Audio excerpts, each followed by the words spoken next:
For this lab, we will contrast and attempt to create constant velocity in the real world with a theoretical computational model using VPython. For the real world model, I rolled a stress ball 2.5 inches in diameter across the floor and tracked its motion using the tracker software. Newton's second law states that if no net force is exerted on the ball, then the velocity will remain unchanged throughout. Let's take a look at that now.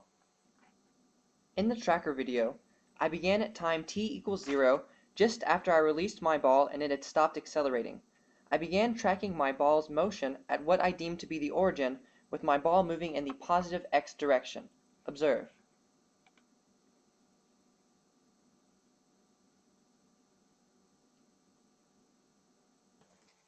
Looking at our data from tracker, we can use the first step to calculate our initial velocity.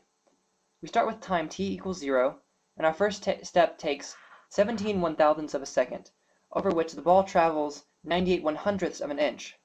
Since we know that velocity is the change in displacement over the change in time, using these numbers we can see that our ball is moving with an initial velocity of 57.647 inches per second.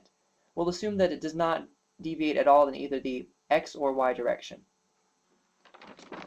Now let's pull up VPython and run a program that will show us the exact motion of the ball if it continued with that exact same initial velocity.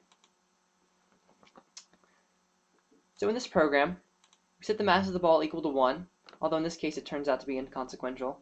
The velocity equal to what we found in our velocity as in the plus x direction, y and z being 0. And we're starting at time t equals 0. The change in time is what we found from tracker. It went for a total of 4 seconds and gave us 24 frames.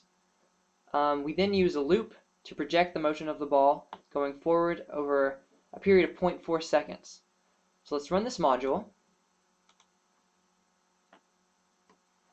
Give us a graph that says we started at the origin and ended up at 0.4 seconds somewhere around 25 inches. Let's see how that compares to our actual results. Here's an Excel spreadsheet comparing our real-world trial to our theoretical model. Pardon the discrepancy in scientific notation. Looking at the ending point, the ball actually went farther than it should have if its velocity was constant. This was unexpected, since I predicted friction would produce a force causing the velocity to decrease. Instead, because I began tracking the motion before the ball had completed accelerating from its initial toss, it actually outpaced its theoretical counterpart. Note that the change in position per unit time remains constant in the VPython model, whereas in the tracker model, it starts at 0.98 as it does in the VPython, but then there are drastic jumps. For instance, between frames 2 and 3, there's actually a 1.29 inches frame as opposed to just the 0.9 inches. Perhaps if I had started the frames a little bit later, the theoretical and the real-world models would have been more consistent. It is important to realize that the orientation of the axes does not alter our results. I picked a standard and convenient orientation so that the ball's motion would not be affected by the acceleration due to gravity.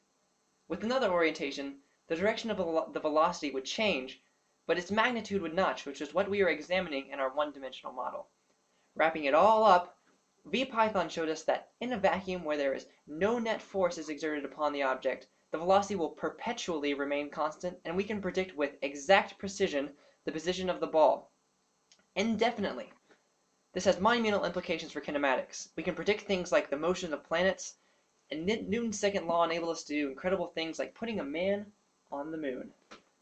So in conclusion, if we could have tested our moving object out in the vacuum, Newton's second law would have definitely held true, and the final velocity would have equaled its initial. But in conclusion, forces were present in our experiment, and therefore it did not match our VPython model. In the beginning, the ball was accelerating, and then at the end it slowed down due to friction. And that's all, folks. Stay classy, Georgia Tech.